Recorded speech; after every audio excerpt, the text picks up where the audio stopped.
Hi, I'm Doug Stewart with Blueprint. Today I'm going to talk about enterprise Agile requirements.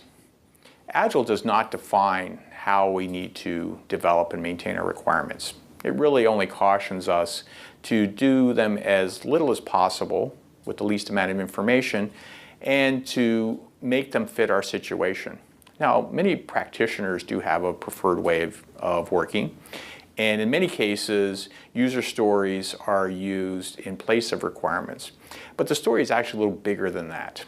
And in this presentation, we'll be talking about how user stories apply and how some of the more traditional ways of building a requirements model would also apply. So in common Agile practice, we have something, maybe a team board. Some people will call it a Kanban board, some people will call it a Scrum board. But it's a focus of the team in terms of what it is that they need to do when they're developing software in Agile. So we have a backlog or a list of things to do. We have a list of things that we're doing right now, today. And then we have a list of things that are done. So it's a simple model. It's very effective. It helps us keep very focused on where we are and what we need to do next in order to be successful. Now, this works really well for simple applications just as it is. So we have this metaphorically and sometimes actually, these cards that might be Post-it notes or index cards taped up on a wall may be flipped over. And on the back, we would put information based on a conversation that the relevant people have, the product owner, the team members, perhaps other people from the customer. And on the back of the card, we can put the requirements information and what is the minimum amount of functionality we would accept. And they're also known as acceptance criteria. Now, some people will implement this in a tool. Some people will put it on a physical board. Some people do some combination of both. And all of those methods are very effective and help us all that are on the team, as well as anyone who might be outside the team that is a stakeholder and has an interest in the outcome of the project. Now, what this does not take into account are complex business situations. Now, it's not to say that you can't develop a complex business situation into a software application using this method, but you're going to be doing it manually, and it's going to be dependent upon the people and the team, and the knowledge will be kept in those people's heads. So instead, we recommend some amount of modeling in an Agile requirements model that, again, is as lean as possible and is developed as the information is discovered, not ahead of time, but is developed in support of the activities that are related around the team board or the Scrum board. So some of those things, like business models, we may have people in the business that are modeling the way the business operates, and they do that so they can decide what parts of the business process we should automate, because not every part of the business process should be automated. It's not cost effective for everything. And so some amount of this work is being done, and that can be a source of some of our stories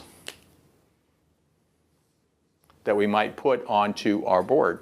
So as the team is developing this list, this backlog that I've simplified here in this diagram, then they might be referencing the business model and reading some of that information to get some ideas for some of those stories, as well as the individual conversations they have with people. As we go through these stories, some of these may be very complex, and they may be designated as an epic or some other designation, and they may need to be elaborated by something like a use case so we can really figure out the details of this. And by elaborating a complex epic with a use case, then it gives us the information to help us populate more stories onto the storyboard, onto the team board. And we can continue this process as much as we need to until we have stories that we can implement in a given sprint. Now, looking at the other side of this is very simplistic. We also have constraints in our system. So we have constraints like compliance. We have to meet regulation. We have UI standards.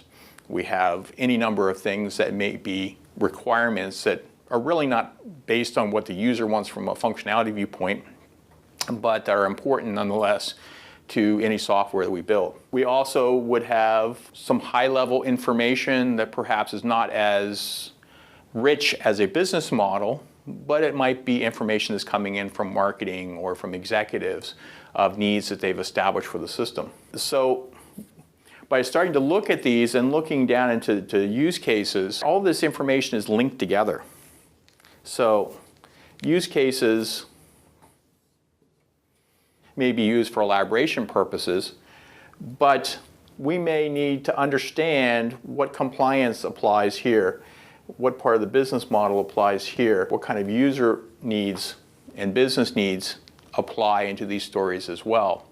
Now this would get very complex and confusing if we tried to map this all and add it to our team board, as I've done here. Just in this simple model, it's already very complex.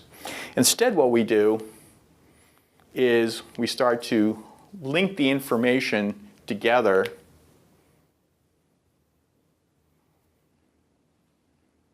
as appropriate.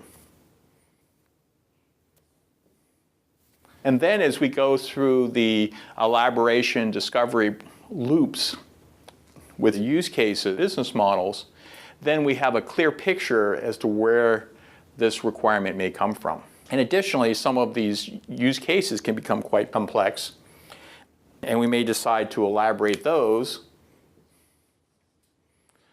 with UI mockups, and storyboards that we may create in a similar vein may give us information for more use cases and more user stories.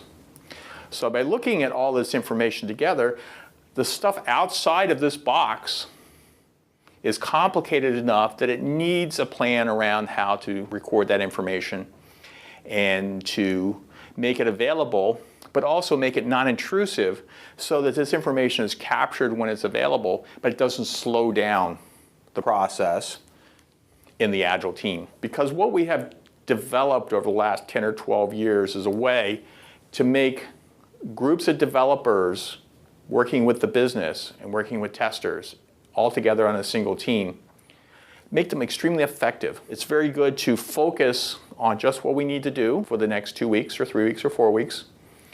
What are we doing today? What is done?